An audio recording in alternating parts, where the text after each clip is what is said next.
ഞങ്ങൾ ലാസ്റ്റ് ഡേയിൽ, അതായത് പിറ്റേന്ന് രാവിലെ ഞങ്ങൾക്ക് തിരിയണം. അപ്പോൾ അന്ന് ഒരു വൈകുന്നേരത്തോടെ ഈ അവിടെ ബീജിങ്ങിലെ ബെയ്റോൺ മാർക്കറ്റ് എന്ന് പറയുന്ന ഒരു സ്ഥലത്തേക്ക് കൊണ്ടുപോയി ഞങ്ങളെ. വളരെ ഹ്യൂജായിട്ടുള്ള ഒരു സ്ട്രക്ചറാണ്, ഒരു ബിൽഡിങ്, ഒറ്റക്കെട്ടം. ആ കെട്ടിടത്തിൻ്റെ വലിപ്പമൊന്നും എനിക്ക് പറയാനൊന്നും പറ്റുന്നില്ല, കാരണം അതെല്ലാം കൂടെ ഒരു 10-200 ഏക്കർ സ്ഥലത്ത് നിൽക്കുന്ന ഒരു കെട്ടിടമായിരിക്കും. വലിയൊരു ഷോപ്പിംഗ് മാളാണത്. അതിനകത്ത് ഇല്ലാത്ത കടകളില്ല. കടകളെന്ന് പറഞ്ഞാൽ മെയിനായിട്ട് അവിടെ അതിനകത്ത് ടെക്സ്റ്റൈൽസ്, തുണി, ഒരുപാട് തുണികളുണ്ട്, ഉള്ള കടകളുണ്ട്. വളരെ ലാഭകരമായിട്ട് നമുക്ക് ഈ റെഡിമെയ്ഡ് ഐറ്റംസ് പർച്ചേസ് ചെയ്യാം. സ്ത്രീകളുടേതും പുരുഷന്മാരുടേതും കുഞ്ഞുങ്ങളുടേതും ആൺകുട്ടികളുടെയും പെൺകുട്ടികളുടെയും എല്ലാം പ്രത്യേകം ഉണ്ട്. അങ്ങനെ ഞങ്ങളെ ബെയ്റോൺ മാർക്കറ്റിലേക്ക് കൊണ്ടുപോയിട്ട് കാണിച്ചു. തൻ്റെ ഒരു ഭാഗം കാണിച്ചു. ഇതിൻ്റെ ഫ്രണ്ട് വശം ഇന്ന ഗേറ്റ്, ഇവിടാണ് നമ്മുടെ മീറ്റിംഗ് പോയിന്റ്, ഇവിടെ വരണം. കാരണം ഇതിനകത്ത് പോയി കഴിഞ്ഞാൽ നമുക്ക് എവിടെ പോയിക്കുന്നത് എന്താണെന്നുള്ളതിന് ഒരു പിടുത്തവും കിട്ടത്തില്ല. ആ രീതിയാണ്. അതിനകത്ത് അത്രത്തോളം കടകളാണുള്ളത്, മുഴുവൻ എല്ലാ ടൈപ്പ് കടകളും. സ്വീറ്റ്സ് ആണെന്നുണ്ടെങ്കിൽ അത് വിൽക്കുന്ന കടകൾ ധാരാളം.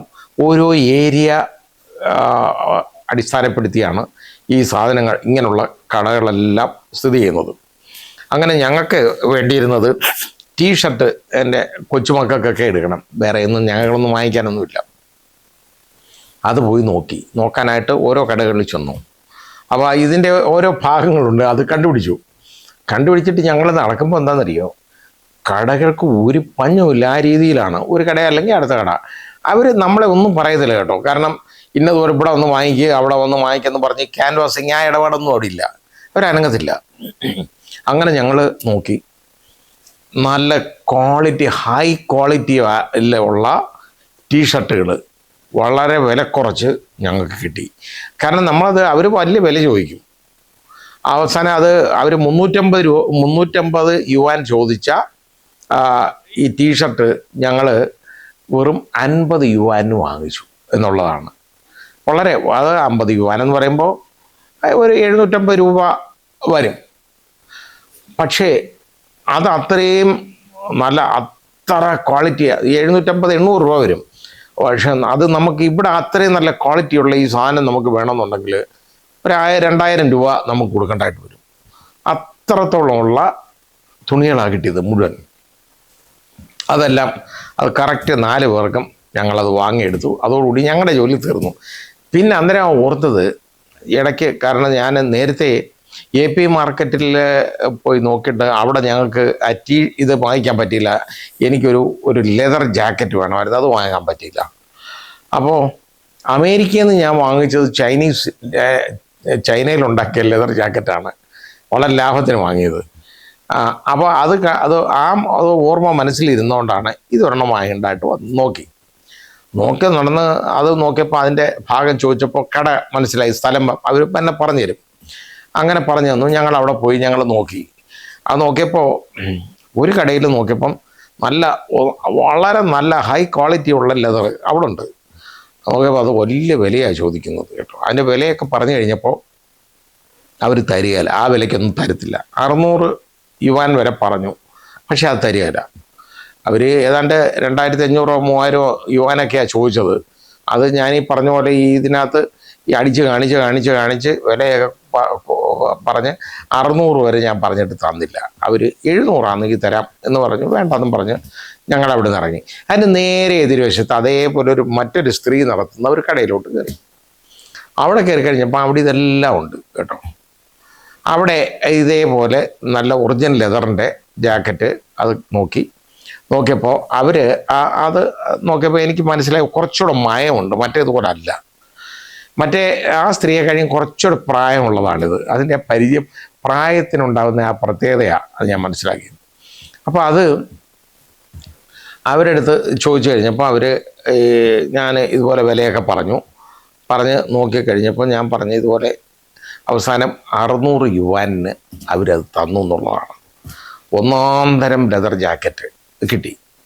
അത് വാങ്ങിക്കഴിഞ്ഞപ്പോഴത്തേക്ക് ഞങ്ങളുടെ പർച്ചേസ് കഴിഞ്ഞു.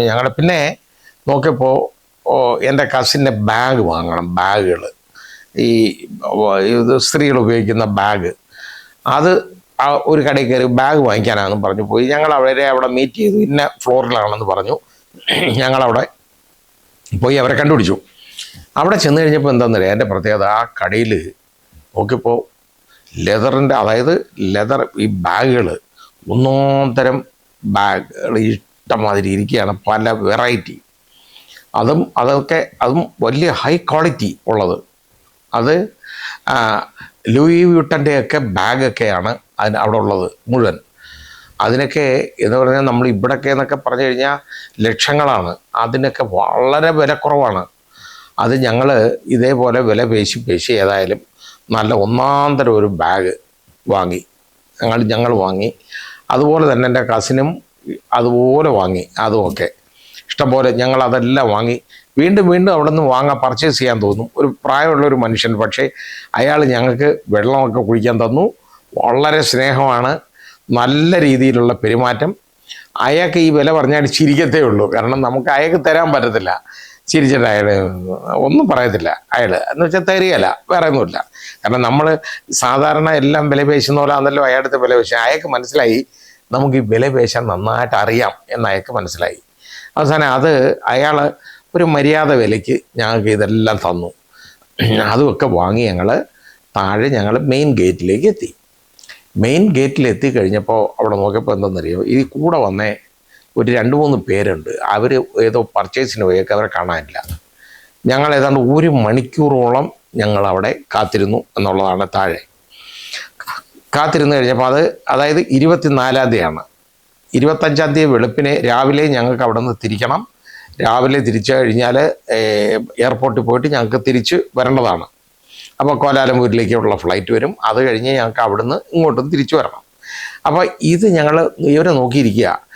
നോക്കിയിരുന്നപ്പോൾ നല്ല മനോഹരമായ ഒരു കാഴ്ച അവിടെ കണ്ടു കേട്ടു. നല്ല പെൺകുട്ടികൾ, സുന്ദരികളായ പെൺകുട്ടികൾ കുറേ പേരുണ്ട്. അവർ നല്ല വലിയ ഉച്ചത്തിലുള്ള മുറ്റത്ത് പാട്ട് വെച്ചിട്ട്, ഉറച്ചുള്ള നല്ല മ്യൂസിക്കാണ്. അത് വെച്ചിട്ട് നല്ല താളം, അത് വെച്ചിട്ട് ആ താളം അനുസരിച്ച് ഡാൻസ് ചെയ്യുകയാണ് അവർ. അത് കാണാൻ ഒരുപാട് ആളുകളുണ്ട്. അത് ഞാനും പോയി കുറച്ച് നേരം കണ്ടു കേട്ടോ. നല്ലൊരു കാഴ്ചയായിരുന്നു. അത് കാരണം അവിടെ മെനക്കെട്ടതായിട്ട് എനിക്ക് തോന്നിയില്ല. കാരണം അത്രയും കാത്തിരുന്നതായിട്ടുള്ള ഒരു തോന്നൽ വന്നില്ല. അത് നോക്കുമ്പോൾ അതേ രസം 2 കൊച്ചു പെൺപിള്ളേർ, കൊച്ചു കുട്ടികളെന്ന് പറഞ്ഞു കഴിഞ്ഞാൽ ഒരു 3 വയസ്സൊക്കെ പ്രായമുള്ള 2 എണ്ണം ഈ ഡാൻസ് അങ്ങോട്ട് നോക്കി നിന്നിട്ട് അതിന് സഹിക്കുന്നില്ല. അതേപോലെ പോയി അങ്ങ് ഡാൻസ് കളിക്കുക. അതൊരു നല്ല കാഴ്ചയായിരുന്നു കേട്ടോ. അത് കണ്ടു കഴിഞ്ഞതിന് ശേഷം ഞങ്ങൾ തിരികെ ഹോട്ടലിലേക്ക് പോയി.